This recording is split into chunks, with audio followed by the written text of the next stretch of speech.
At 82, I carry decades of memories, lessons, and mistakes. But among all the choices I've made, one stands out as a decision I wish I could rewrite the day I moved into a nursing home. At the time, it felt like the responsible thing to do.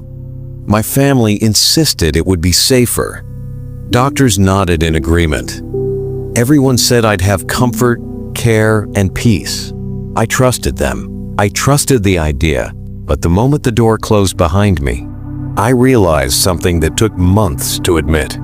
I had traded far more than I expected. And that's why I'm sharing this today, not to frighten you, but to prepare you. If you're considering a nursing home for yourself or someone you love, these next insights may save you from a decision you can't easily undo.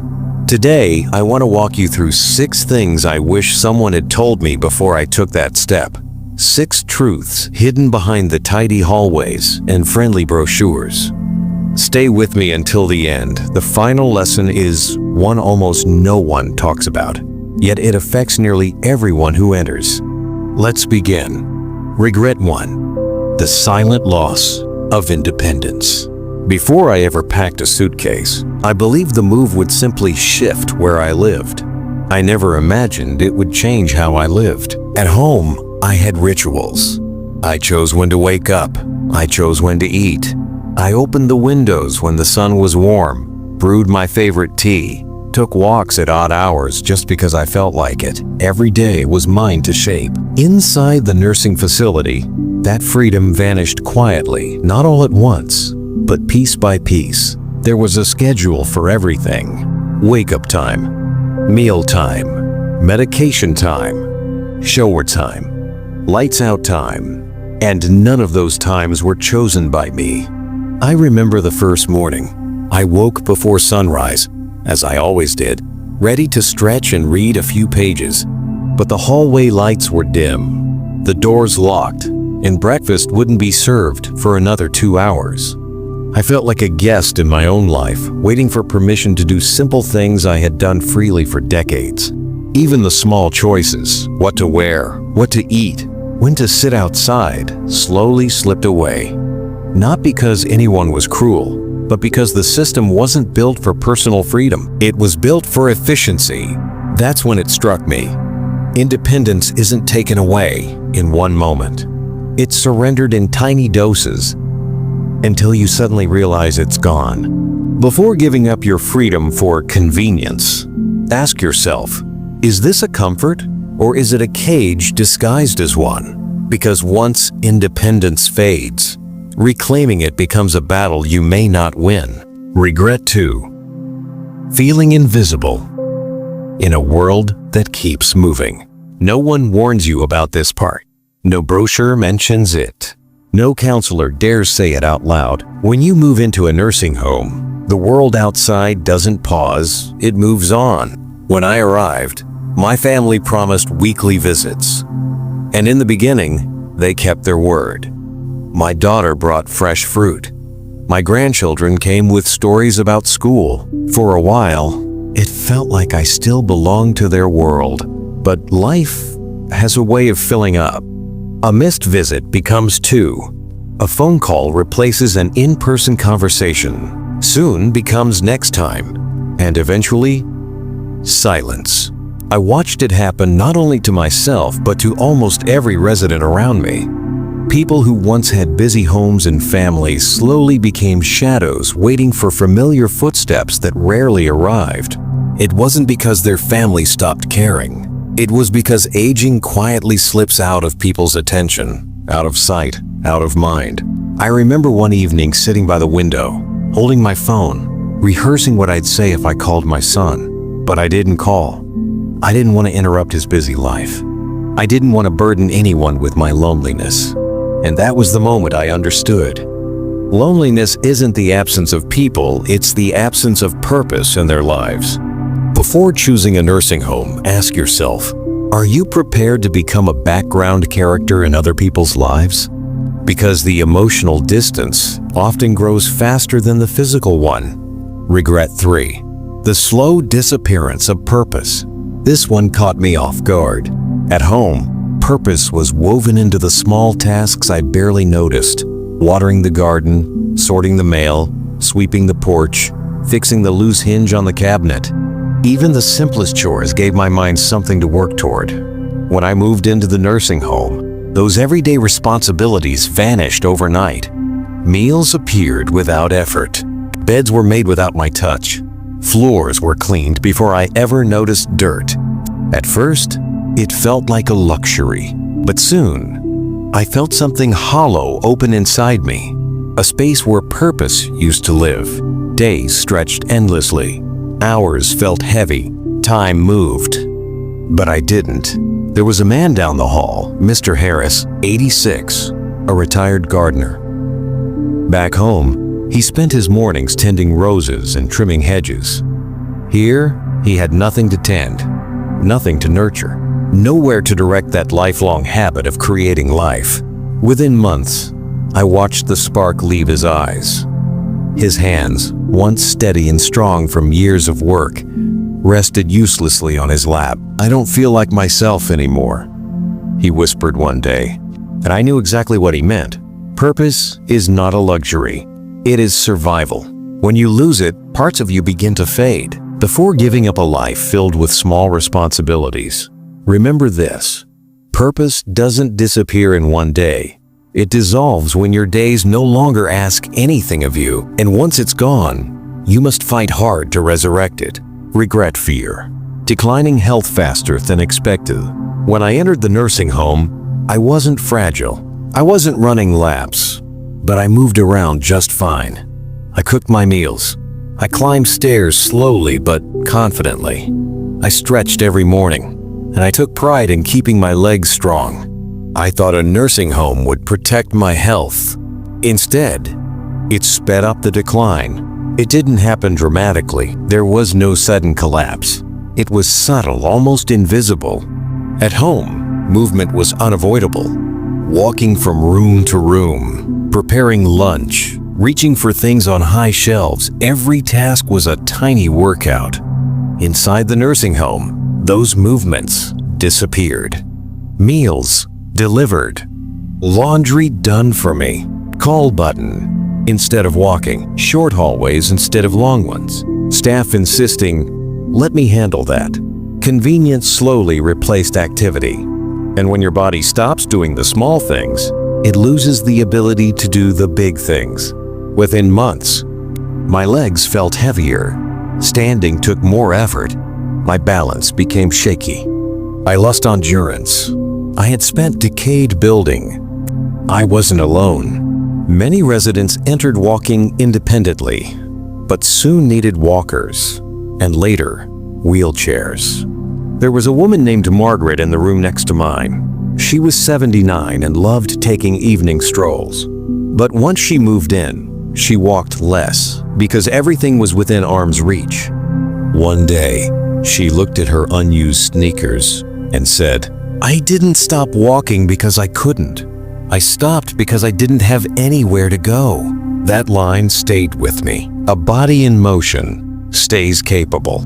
A body at rest slowly surrenders. If you ever choose a nursing facility, ask this: will I be able to stay active, or will the system train me to stop moving? Because losing strength happens slowly until one day it feels sudden and irreversible. Regret 5. Losing privacy and the quiet dignity of being an adult. Privacy is one of those things you don't realize you value until it disappears. At home, I had a simple but sacred freedom. I could close a door and know the world would wait. That changes in a nursing home. From day one, my room no longer felt like a personal space. It felt like a station on a schedule. Staff entered without warning. Routine checks were constant. Medical rounds happened even when I was resting. I understood they were doing their jobs. But understanding doesn't erase the feeling of being exposed. Something as basic as using the bathroom, something I had done on my own for 80 years, became a moment that required assistance, patience, and sometimes waiting longer than comfort allowed. Then there's the issue of roommates. Not everyone gets their own room. Some share with individuals who snore loudly, talk through the night, need medical attention at odd hours, have dementia and wander, get anxious or restless. One man I met spent every night listening to his roommate shout out in confusion. He said, "I'm not just sharing a room, I'm sharing my sanity." Even if you get a quiet roommate, the simple act of having someone always nearby changes your sense of self. You become more cautious, more reserved, less you, and dignity that suffers too. When people knock, but don't wait. When they talk over your head rather than to you. When every part of your day has to be approved, scheduled, or supervised, you start feeling less like an adult and more like someone being managed. Before choosing a nursing home, ask yourself, is safety worth the price of losing solitude, control, and personal dignity? Because once privacy shrinks, self-confidence often shrinks with it. Regret 6. Discovering it's much harder to leave than to enter. Here's a truth I didn't see coming. Moving into a nursing home is easy. Leaving one is not. When I arrived, I thought of it as a trial run. If it doesn't feel right, I'll go back home, I told myself. But life doesn't always work like that. My home sat empty, bills still came, repairs were needed, and my family had already made decisions about my belongings, convinced I wouldn't need certain things anymore. By the time I said, maybe I should go back, my daughter hesitated. "Dad, are you sure? What if you fall?